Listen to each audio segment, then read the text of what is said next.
এক সুন্দর সুদর্শন ছোট্ট গ্রাম, নাম শেরপুর। সেখানকার মানুষ অনেক হাসি খুঁজতে আর অনেক ভালো মতোই তাদের দিনকাল যাপন করতেছিল। কিন্তু সেই গ্রামের পাশেই একটি পুকুর ছিল, পানিগুলো অনেক কালো। গ্রামবাসীরা নাম দিয়েছিল কালো পানি। কিন্তু সেই পুকুরের পাশেই একটি ভাঙ্গা ঘরে একটি চিকন পাতলা মানুষ বাস করত, নাম ঠুং ঠুং। সে তার মুখ দিয়ে জাদু করে জীবজন্তু বানাইতো।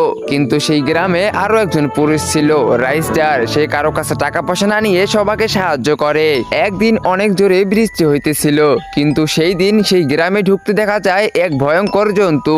তার গা পুরো বরফে ঢাকা আর দেখতে অনেক ভয়ঙ্কর। সে একটি রুমে চলে যায় আর একটি লোকের কাছে গিয়ে হাত দুইটা উপরে ভাসিয়ে জাদু করতে শুরু করে। তখন সেই পুরো ঘরে পানি দিয়ে ভরে যায় আর লোকটি শ্বাস বন্ধ হয়ে সেইখানেই মারা যায়। এটা দেখে সেই ভয়ঙ্কর প্রাণীটি অনেক বেশি মজা পেতে শুরু করে। তখন গ্রামের আরেকটি ঘরে চলে যায়, ওইখানেও ওইভাবেই আরেকটি লোককে মেরে ফেলে। পরের দিন সকালবেলা গ্রামে হইচই পড়ে যায় আর সেই পুকুরের কালা পানির উপরে ভাসতে দেখা যায় গ্রামের কিছু মানুষের লাশ। এইটা দেখে গ্রামবাসীরা বুঝতেছিল না যে এই কাজটা কার হতে পারে। তখনই রাস্টার বলে, আমি জানি এটা কে করছে, ঠুং ঠুং। আর এই দিকে ঠুং ঠুং গ্রাম থেকে পালিয়ে যাইতেছিল।